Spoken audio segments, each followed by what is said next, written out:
todos. Boa noite a todos e a todas.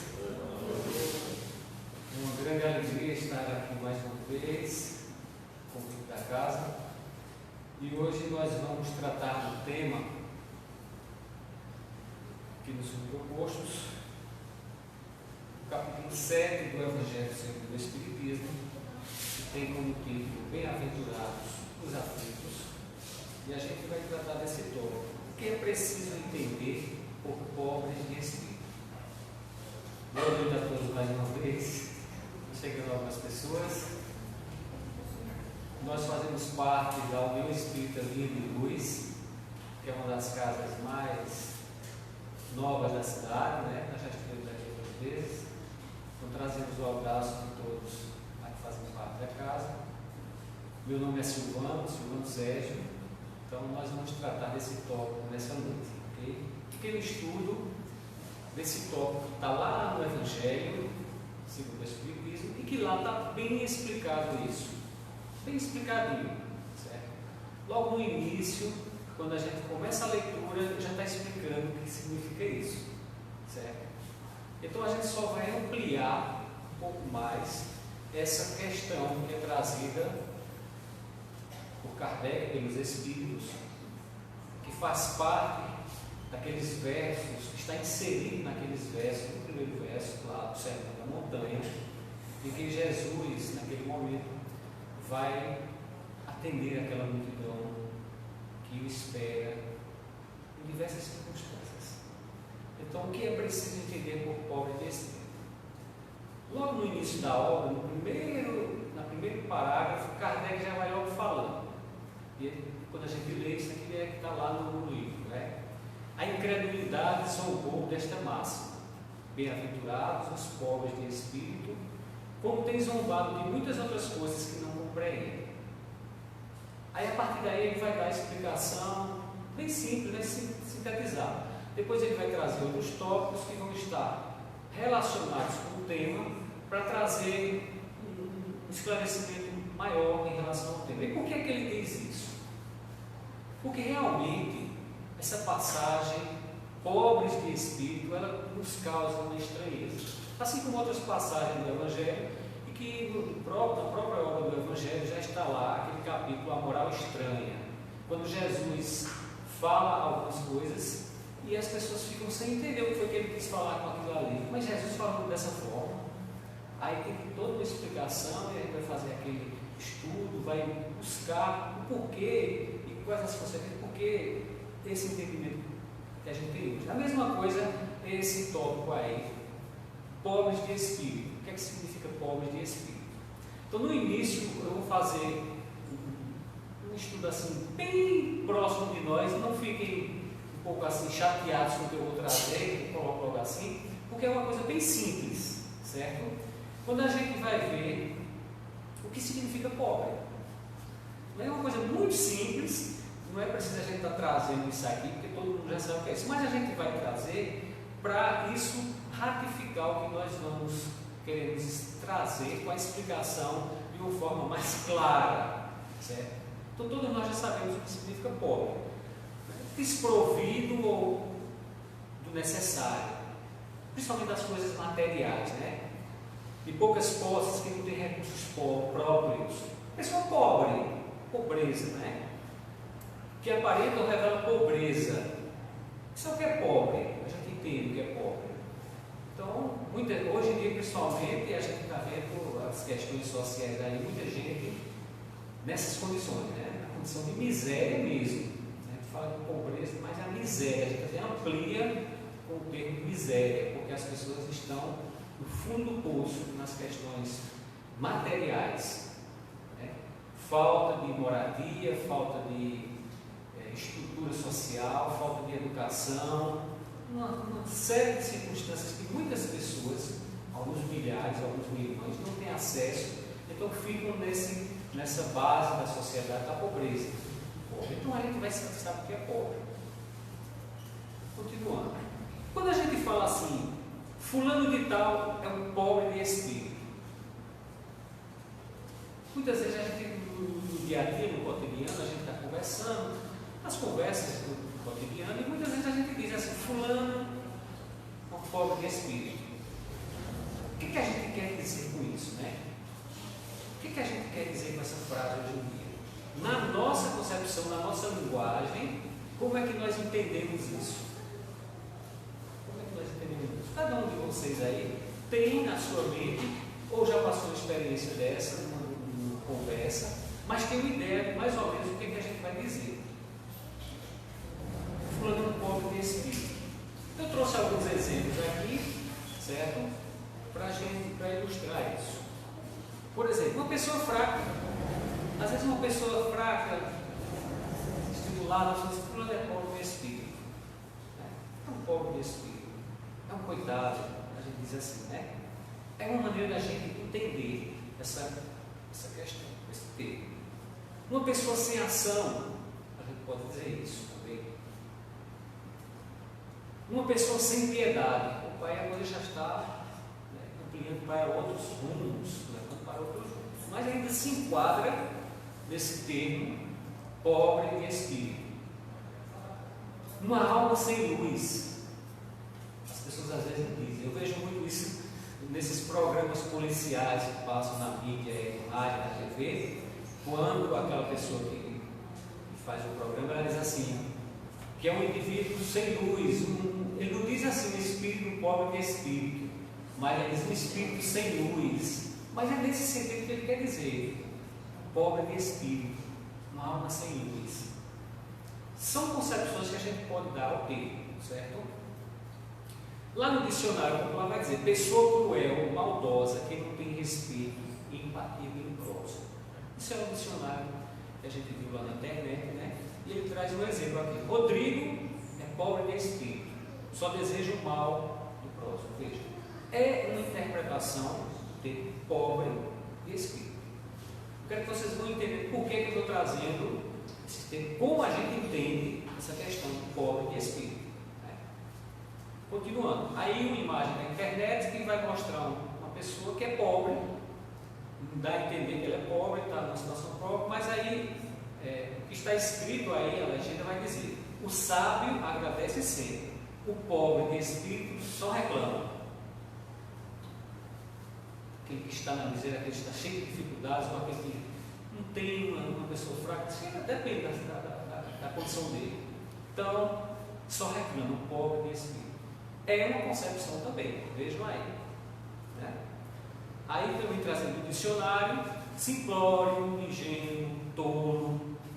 Aí um superlativo paupérrimo, pobríssimo. Isso é um dicionário também tirado lá da internet. Então, a gente vai parar por aí, nessa concepção, como a gente vê no nosso entendimento, no nosso linguajar, nesse momento hoje, na nossa língua portuguesa, aqui no Brasil. Eu não sei se em outros países também eles têm esse direcionamento linguístico, certo? E vamos agora para o Sermão do Monte. Vamos deixar isso lá atrás, depois a gente volta, certo? Para entender onde está inserido esse contexto, o que ele quer dizer com isso. Ok? Então, o Sermão do Monte. Todos nós conhecemos o Sermão do Monte, né? Todos nós aqui somos espíritas, ou tem alguém que está chegando pela primeira vez hoje? Chegando pela primeira vez? Seja bem-vinda. Né? Então, nós espíritas, se você não é espírita, não sei a sua corrente religiosa, se você é católico, protestante ou cristão, mas já deve ter ouvido falar do Sermão do Monte. Nós, que somos espíritos, conhecemos. Nós conhecemos porque nós temos a nossa, eu digo a nossa, porque é a obra que foi trazida pelos Espíritos, codificada por Allan Kardec, o Evangelho segundo o Espiritismo, e ele está baseado, todo ele, no Sermão do Monte. Quando a gente vai observar a obra com mais cuidado, a gente vai ver que ele está todo pautado no Sermão do Monte, naquelas orientações que Jesus deu no Sermão do Monte. Então a gente conhece o Sermão do Monte. Então vamos lá. É um discurso de exortações, naquele momento, né? De consolações, de trazer esperança para aquele povo que vivia muito sofrido nas circunstâncias daquela região, pobre, lá no Oriente Médio, na Judéia, onde Jesus encarnou há 2000 anos. Então, é nesse contexto que Jesus vai trazer uma mensagem naquele momento. Lá no Evangelho de Lucas, ele vai dar início a esse Sermão do Monte. Quando a gente vê no Evangelho de Lucas, ele está falando de um determinado assunto, mas já está inserido no contexto do Evangelho, do Sermão do Monte. E ele vai dizer: descendo depois com eles para uma planície, acompanhado da comitiva de seus discípulos e de grande multidão, povo de toda a Judéia, preste atenção, de toda a Judéia, de Jerusalém, das terras marítimas, assim como da Sidônia e Tiro, e de outras regiões ali. São regiões distantes uma da outra, se for observar, mas era gente de toda parte. Então é muito importante a gente ver isso, porque os discursos do Sermão do Monte naquele momento, ele não foi dado para um grupo pequeno, ele foi dado para uma multidão de pessoas que vinham de todas as partes, de todas as classes sociais, dos mais pobres aos mais ricos, naquele momento, certo? Então, que vieram ouvi-lo para que os curasse das suas enfermidades, e os que eram possessos dos espíritos e ficavam sãos. Todo o povo fazia diligência por tocar, pois saía dele uma virtude que os curava a todos. Está no Evangelho de Lucas. Eu vou ler todas as passagens, não todas, para a gente se inteirar mesmo no contexto. Lá no Evangelho de Mateus e também no de Lucas, independente dos versos, a gente vai ver, iniciando o sermão, e Jesus, vendo aquela multidão, subiu ao monte. Antes ele vinha descendo, parou, e agora ele subia novamente. E, assentando-se, aproximaram-se deles seus discípulos, e abrindo a sua boca, ele começou a falar, ele começou a ensinar, começou as exortações, os conselhos, e as falas de muita esperança. E aí ele inicia: bem-aventurados os pobres de espírito, porque deles é o reino dos céus. E todas as outras bem-aventuranças que nós estamos vendo aqui. Eu não vou ler todas, mas aí a gente inicia onde está inserido o contexto que a gente viu no início: pobres de espírito, que é o texto que nós estamos analisando, que está inserido nesse contexto. No nosso entender, como a gente viu, no nosso linguajar popular, a gente tem essa noção de que seja pobre de espírito. Será que ele se enquadra nesse contexto aí que está agora? O sermão, quando Jesus fala: bem-aventurados os pobres de espírito, porque deles é o reino dos céus. Vejam bem. Então, aquele indivíduo, no nosso entender, que é um indivíduo desequilibrado, um indivíduo fraco, ele vai ser bem-aventurado, porque deles é o reino dos céus. Não encaixa bem, não é? Quando a gente faz essa análise de acordo com o nosso linguajar. Mas será que Jesus realmente quis falar isso? Será que ele falou realmente isso? Né? É o que a gente vai analisar e entender o que está inserido nesse contexto, esse momento aí, quando ele fala isso. Vou ver que todos os versos eles iniciam com bem-aventurados. Bem-aventurados os pobres, bem-aventurados os mansos, os que choram, os que têm fome e sede de justiça, né? Os misericordiosos, os puros de coração. Então, ele está dizendo que todos eles são bem-aventurados. E continuando: bem-aventurados os pacíficos, os que padecem de perseguição por amor da justiça, porque dele é o reino dos céus. Então ele está prometendo essas consolações, porque eles são bem-aventurados. Né? E assim a gente vai ver. Será que Jesus falou isso? Eu faço essa pergunta. Será que Jesus realmente falou bem-aventurados? Porque quando a gente faz essa análise com o nosso linguajar, o nosso linguajar de hoje não se encaixa bem. Então o que é que aconteceu? Fizeram a tradução, porque esses textos foram traduzidos e trazidos para o nosso linguajar, a nossa língua portuguesa. Então ele tem que trazer uma mensagem que fique clara para nós.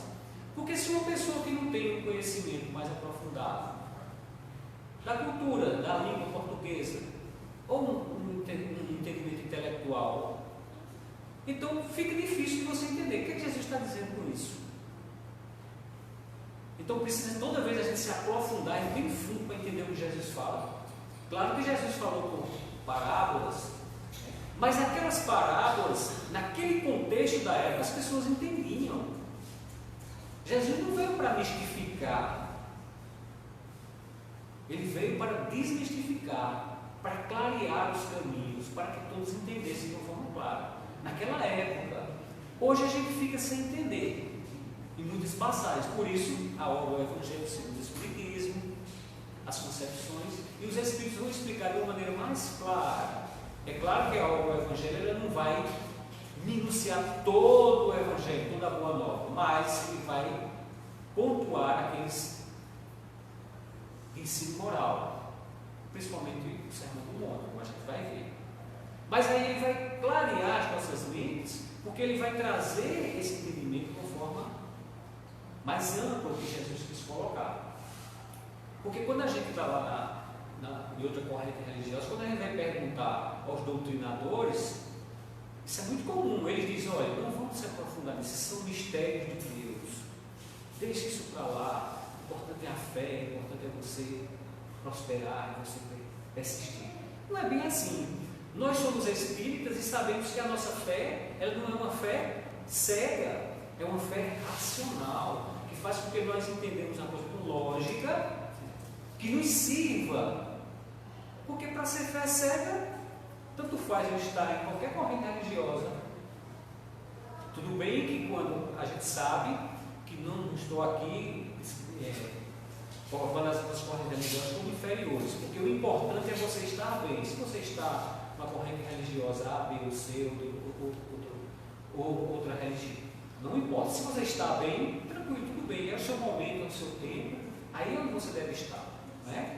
Como nós estamos agora, como espíritas, somos prosélitos dessa doutrina que nos traz de forma muito lógica, muito clara, por que nós estamos aqui, qual é o objetivo da nossa vida e para onde nós vamos.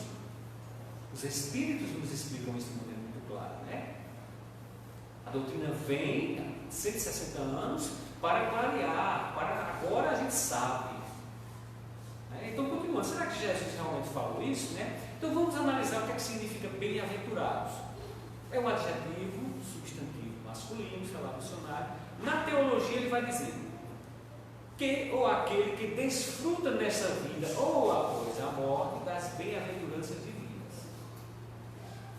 Então aquele pobre espírito, como a gente vai entender, está nessa situação, ele vai desfrutar nessa vida ou na morte as benesses. Opa, não está muito claro isso, né? Não está muito claro. Também, quem ou quem usufrui de um estado de santidade e graça celestial? Aquele que seguiu os ensinamentos do Cristo.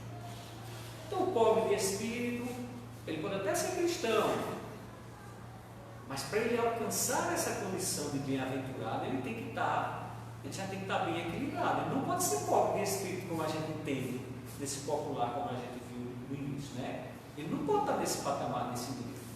Continuando. Quem ou quem foi beatificado pela igreja? Opa, aí a coisa já subiu demais, né? Já é um santo, está lá naquela condição. Mas lá embaixo ele faz: quem ou aquele que goza de boa ventura, bem-afortunado, feliz. Feliz. Então, bem-aventurado, feliz. Vamos trocar a palavra feliz, que já fica mais suave, né? Feliz, pobre de espírito, porque dele é o reino dos céus. Tudo bem. Mas ainda não está muito bem, porque feliz é o pobre de espírito. Então isso nos impulsiona a ser pessoas melhores. Não que a gente vá ser, porque os outros são desequilibrados, ele vai ser desequilibrado. Mas deixa a gente trabalha tanto, a gente se esforça tanto, e aquele que não faz nada, está bem aventurado, não está encaixando bem ainda. Tudo bem, vamos continuar. Então vamos trocar aí a palavra bem-aventurados por felizes, né? Felizes todos eles. Mesmo assim ainda fica um pouco complicado, não dá para imaginar, já sabe o que é bem-aventurado, feliz. Porque nessas interpretações, dentro da própria doutrina mesmo, quando nós estamos estudando, no de estudo, a própria vai dizer que essas bem-aventuranças é só lá depois, quando a gente estiver no futuro, na vida futura. Poxa, Jesus está trazendo um sermão naquele momento para pessoas sofridas, gente que vem de toda parte, pobres, ricos, sacerdotes, políticos, que iam ali, porque Jesus fazia tempo que tinha aparecido outro Messias. Eles esperavam um novo Messias, né? Um Salvador, alguém. Será que é esse?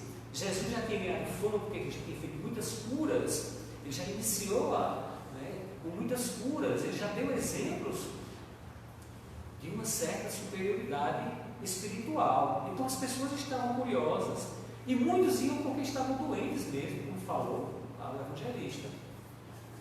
Então ele fala para muitos, e ele inicia o Sermão do Monte com o mais pobre, com o mais miserável, de acordo com a nossa interpretação aqui. As pessoas ficaram um pouco chocadas, porque tinha gente, tinha sacerdotes, tinha gente rica. Ele vai só dar felicidade ou esperança para aqueles mais miseráveis, no início do discurso. Complementar, a gente não vai se aprofundar nisso, porque o nosso tópico só é esse. Mas quando a gente vai ver o Sermão do Monte, que é bem longo, depois ele vai se reportar para todos esses outros que estão ali. Todos aqueles que vieram de todas as outras regiões mais distantes. Então, felizes, mas ainda não está bem explícito. Por que isso? Porque quando os tradutores que traduziram o texto do hebraico, do aramaico, e o aramaico era a língua falada no dia a dia, e o hebraico era a língua mais que eles utilizavam para escrever nas sinagogas.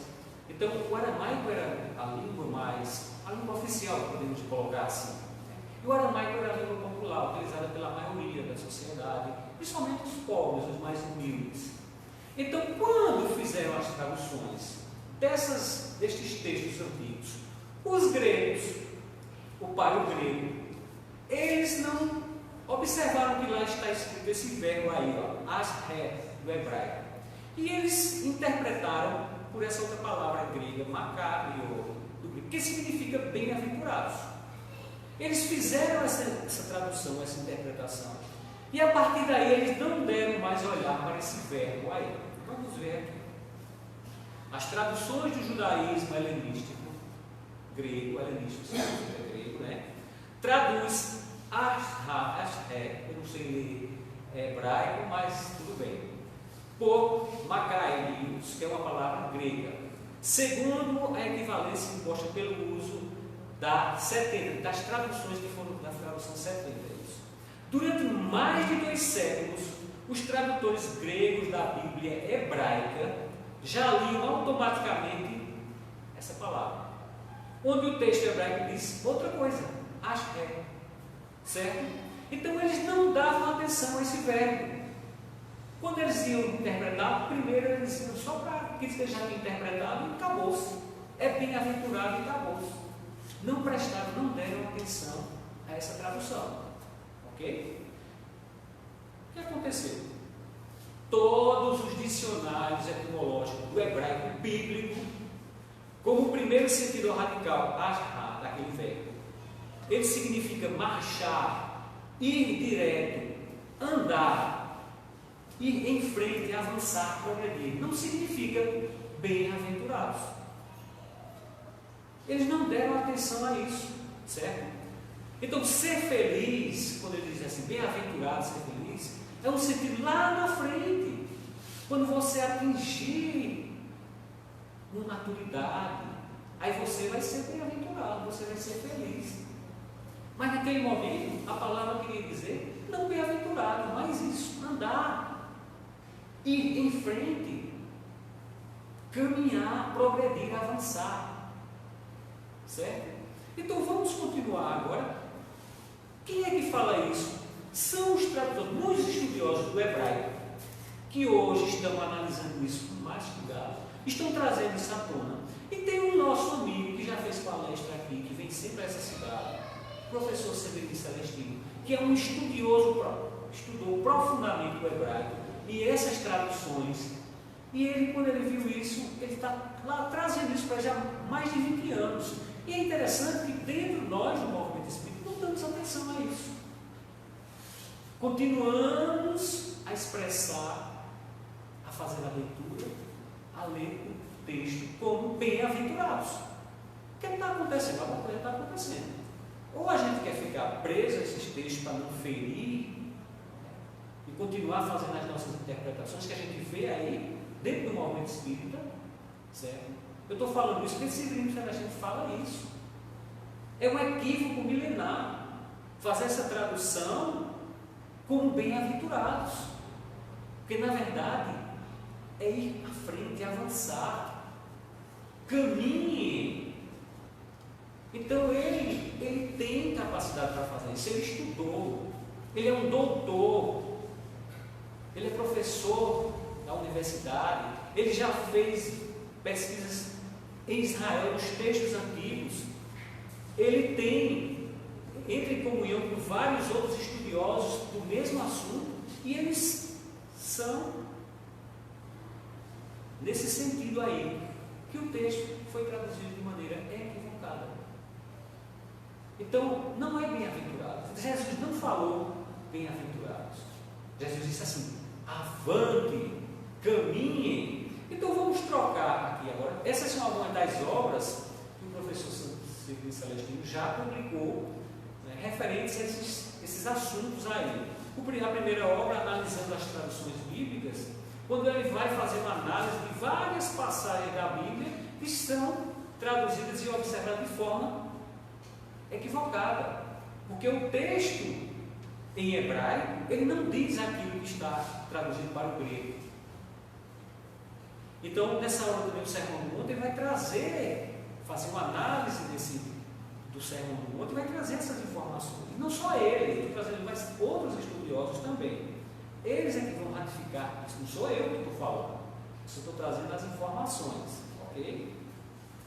Então, Jesus lá no Sermão do Monte, vamos trocar a palavra, agora vamos colocar caminhem, andem, caminhem os pobres de espírito, porque deles é o reino dos céus. Opa, a coisa já melhorou um pouquinho, porque se aquela pessoa é um pobre de espírito, ela está ainda, né, no início da sua caminhada espiritual, ou da sua vida de observar.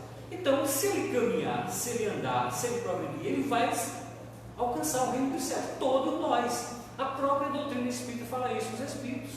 A pluralidade das existências, as reencarnações, serve para quê? Para isso, para que nós caminhemos.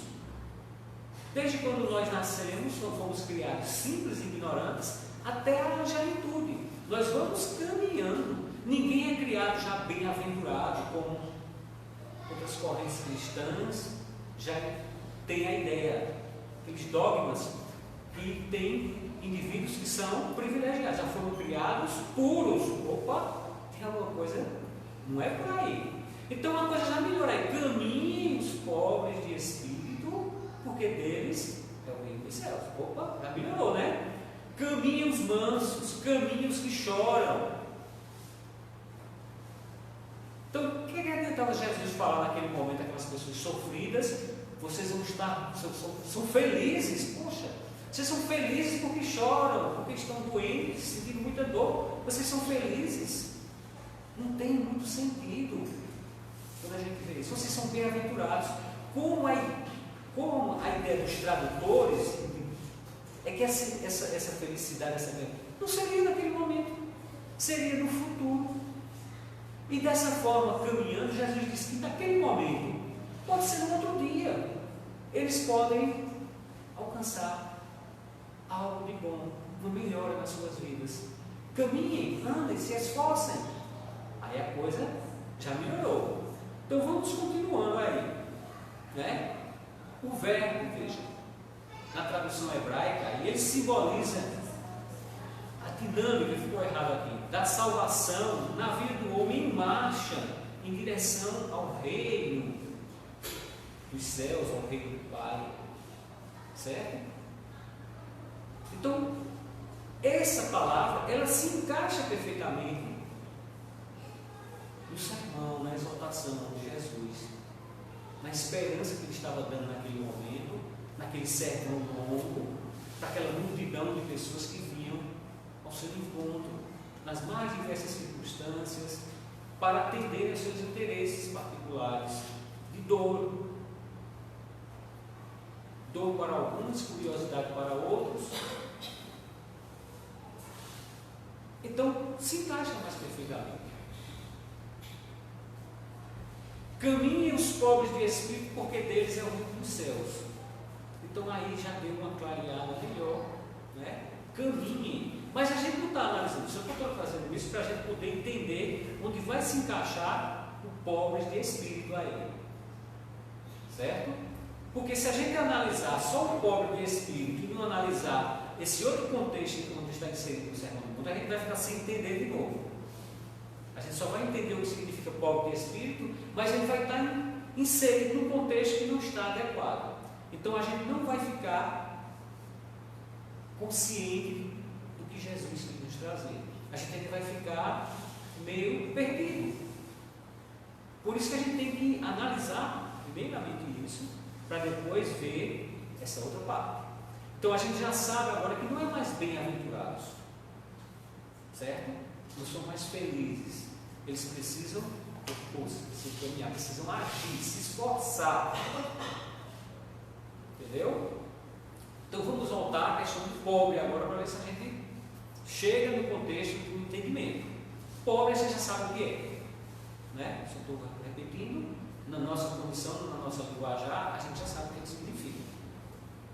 E pobre de espírito? Será que é aquilo que a gente pensou no nosso linguajar? No nosso linguajar está certo mesmo. É isso mesmo. É do jeito que a gente pensou mesmo. Porque se a gente pensar, um rico de espírito é uma pessoa espiritualizada. Não é verdade? Não, a gente está falando na questão material, a gente está falando na questão espiritual. Um pobre de espírito é aquele que está no início da sua caminhada. Ele ainda é ingênuo no contexto espiritual. Ele está andando na sua vida, deixando a vida levar. O que já tem um conhecimento melhor, como nós espíritas, então nós não estamos mais enquadrados nessa pobreza, né? Nós já estamos no meio da classe média de espíritos, né? Até alcançar uma condição melhor. Não é dessa forma, só estou colocando para a gente popular. Então, o que significa pobre desse contexto, né? A palavra pobre de espírito, usada nas traduções que usamos hoje, ela não reflete o conteúdo e o verdadeiro significado do que o texto pede. Essa maneira como a gente entende, ela não reflete o que o texto está pedindo. Porque lá naquele texto foi interpretado, foi traduzido de outra forma, colocaram como pobres de espírito. Não se encaixa, não vai se encaixar. Não vai se encaixar. Então, o que a gente pensa, o que a gente imagina, não vai refletir o que o texto está pedindo. Porque quando a gente coloca a nossa ideia, não está certo, não é verdade? Como a gente viu, uma alma sem luz vai alcançar o reino dos céus? Vai, a gente sabe que vai, mas ele precisa caminhar. Ele não é feliz ainda, né? Ele está ainda simples, ignorante, ele está no início da sua caminhada. Então, nessa condição aí não se encaixa. Então, pobre de espírito, a tradução ideal seria: em marcha os necessitados de socorro. Sim, deles é o reino dos céus. Os necessitados. Mas não é bem isso que a gente vai ver. No grego, foram os gregos que fizeram a tradução. Naquela época, a língua latina, do latim que eram os romanos, e o grego era a língua mais utilizada, né, naquela região. Então, os textos que foram escritos pelos evangelistas, principalmente de Mateus, que é o primeiro evangelho de Mateus, a gente já sabe disso também como espíritas, porque os estudiosos acham que não, mas o Espírito Emmanuel já nos esclareceu isso no livro Paulo e Estevão, que Mateus é o primeiro evangelho.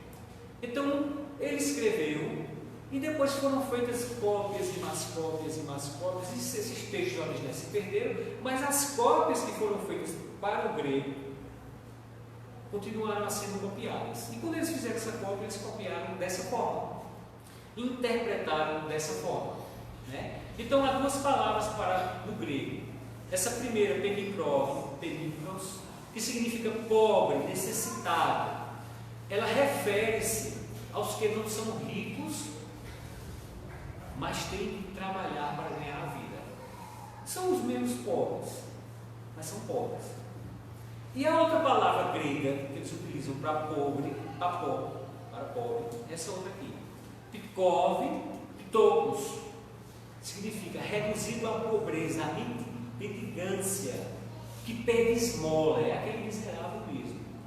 Refere-se àquele desgraçadamente pobre, indigente, mendigo mesmo. Certo?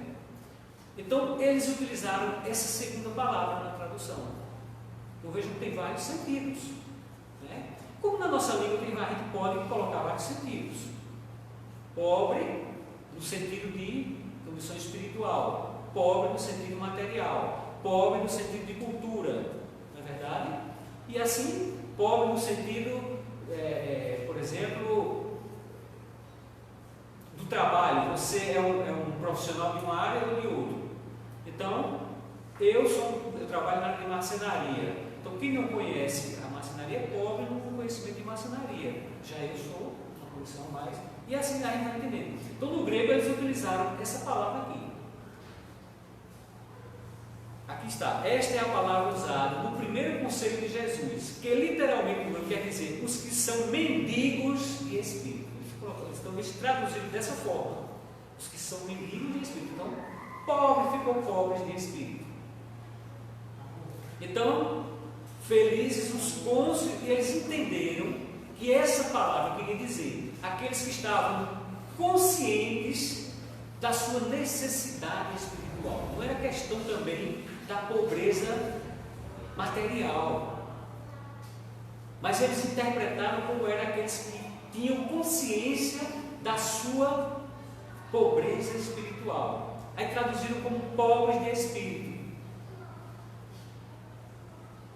Aí o tempo passou, como a gente viu aqui, outras traduções, outras culturas, e hoje a gente fica sem entender. Porque o que eles pensaram, eles colocaram na tradução da linguagem grega.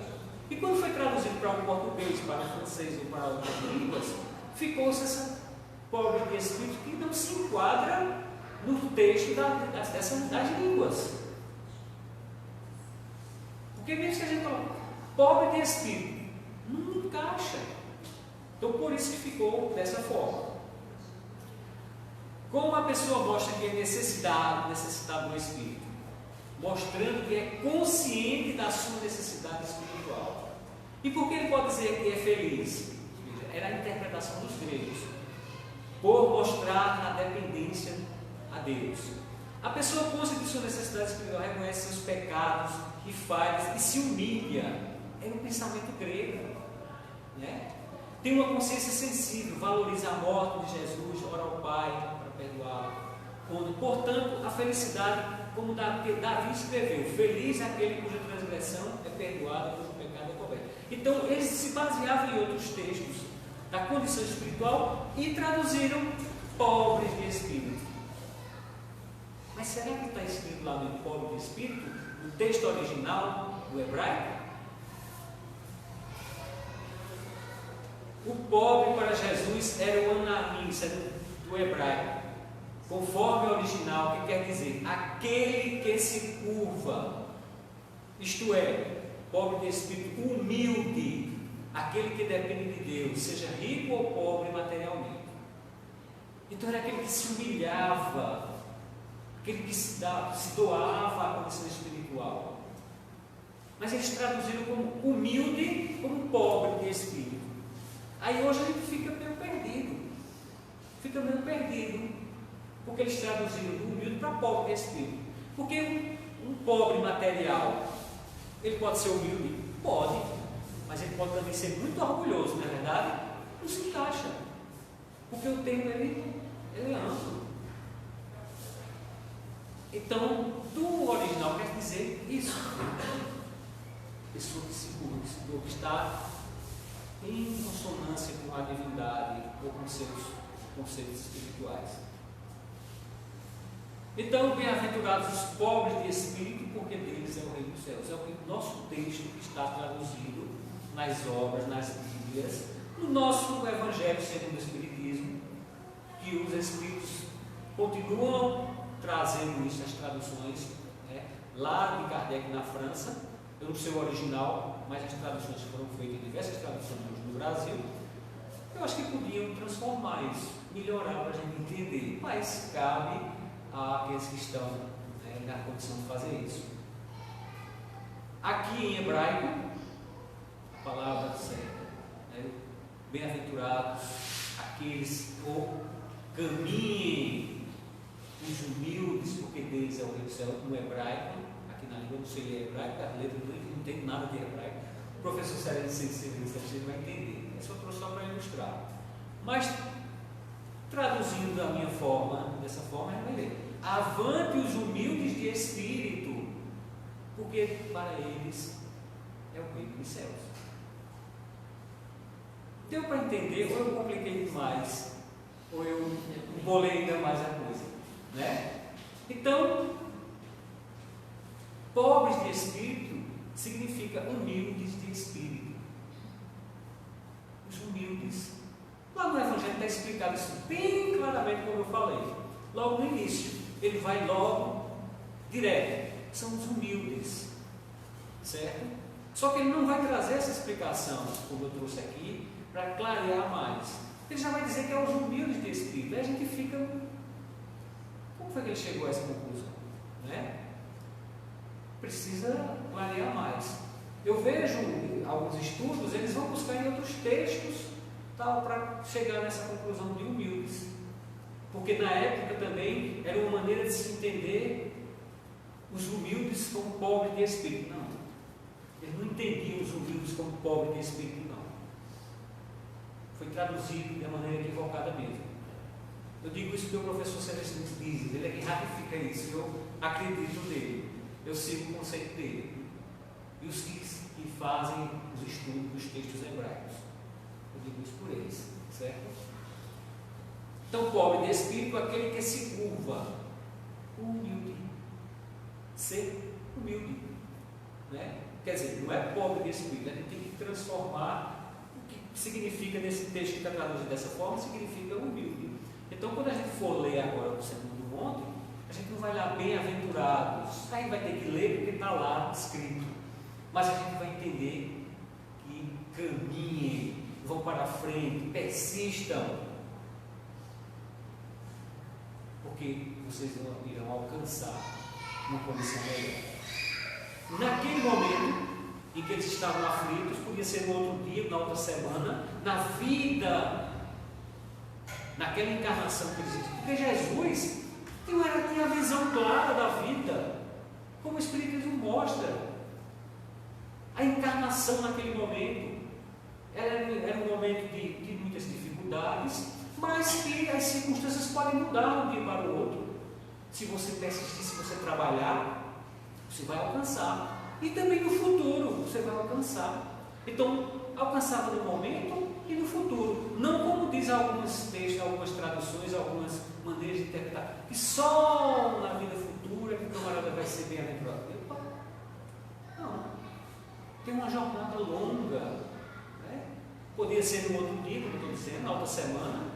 Muitos eram curados naquele momento. Vejam, alcançavam a felicidade naquele momento. Tocavam nas vestes de Jesus, ou iam ao encontro dele e ele curava.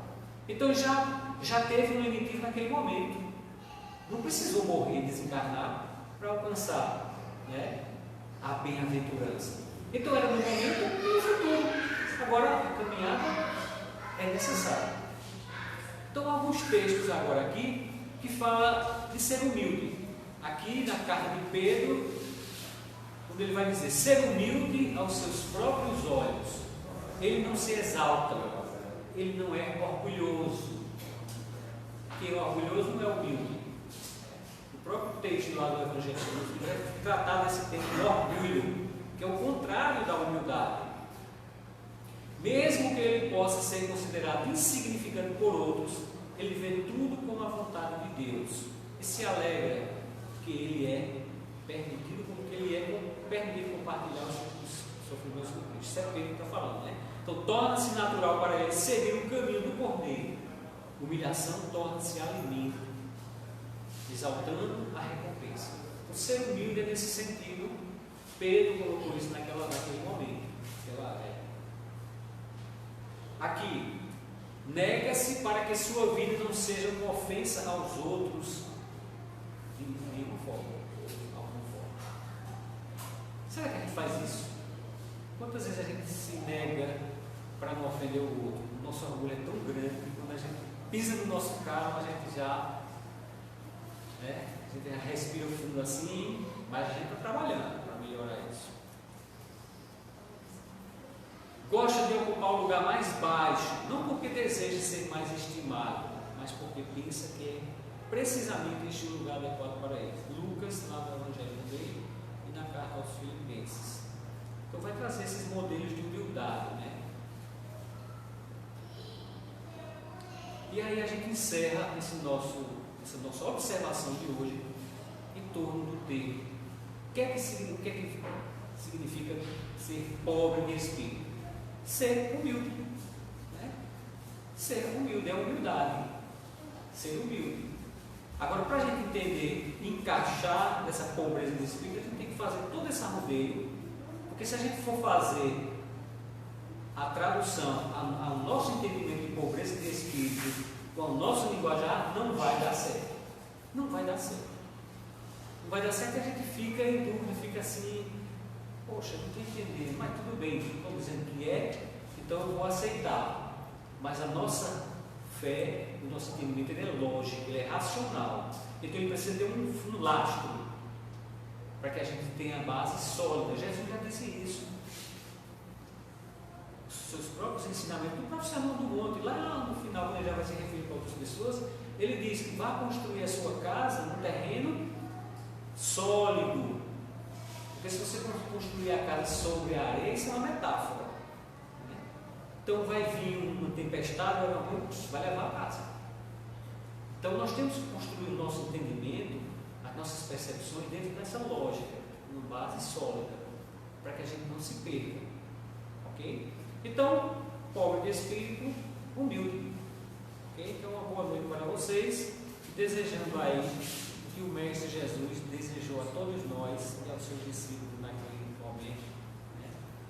Para que nós